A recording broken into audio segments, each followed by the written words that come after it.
തനിക്ക് മുകളിലേക്ക് വളർന്നാൽ അവരെയും കടയ്ക്കൽ തന്നെ വെട്ടാൻ യാതൊരുവിധ മടിയും കാട്ടരുത് എന്നുള്ളതാണ് മുഖ്യമന്ത്രിയുടെ അജണ്ട. അതിപ്പോൾ പാർട്ടിയുടെ നാശത്തിലേക്ക് കലാശിച്ചാൽ പോലും വേണ്ടില്ല എന്നുള്ള മട്ടാണ് അദ്ദേഹത്തിന്.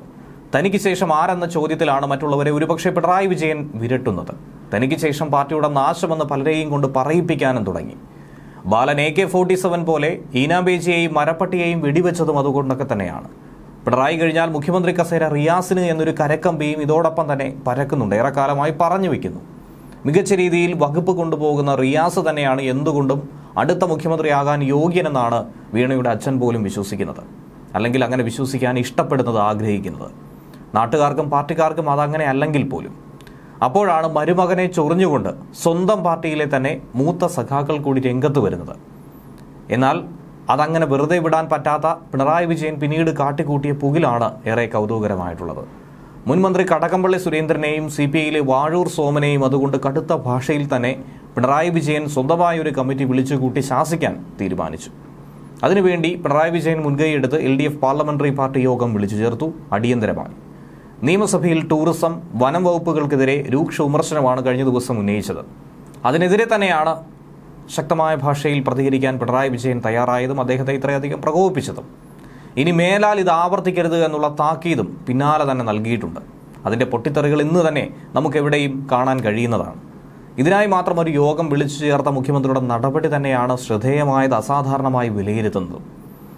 ഇനി കാര്യത്തിലേക്ക് വരികയാണെങ്കിൽ ആക്കുളം കായൽ പുനരുജ്ജീവന പദ്ധതിയും മറ്റു പല ടൂറിസം പദ്ധതികളുമായി ബന്ധപ്പെട്ട് മുഖ്യമന്ത്രിയുടെ മരുമകൻ മുഹമ്മദ് റിയാസുമായി കടകംപള്ളി സുരേന്ദ്രൻ ഏറെക്കാലമായി ചില പൊട്ടിത്തെറികളിലാണ്.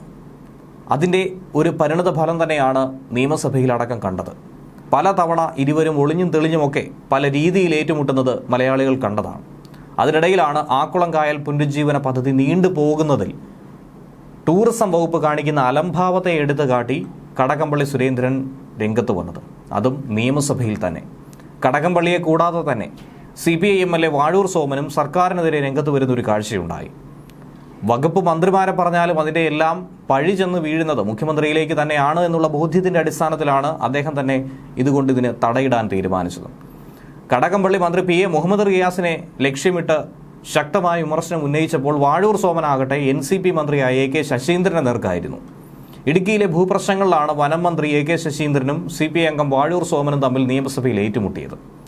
വനം വകുപ്പ് ഉദ്യോഗസ്ഥരെ കൊണ്ട് ജീവിക്കാൻ കഴിയാത്ത സാഹചര്യമാണ് വനാതിർത്തിയിലുള്ളവർക്കെന്നാണ് വാഴൂർ സോമൻ ശക്തമായി തന്നെ തുറന്നടിച്ചത്.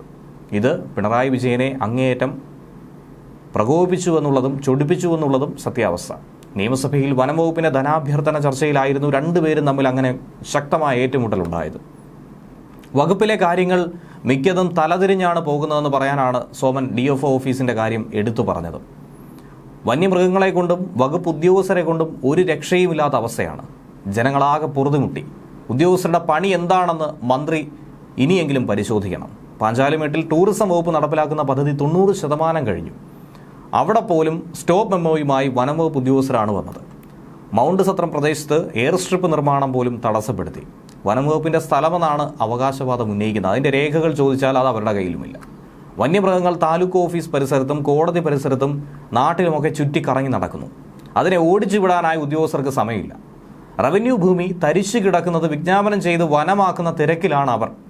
ഇങ്ങനെയുള്ള കുറ്റപ്പെടുത്തലാണ് വാഴൂർ സോമൻ ഉയർത്തിയത്.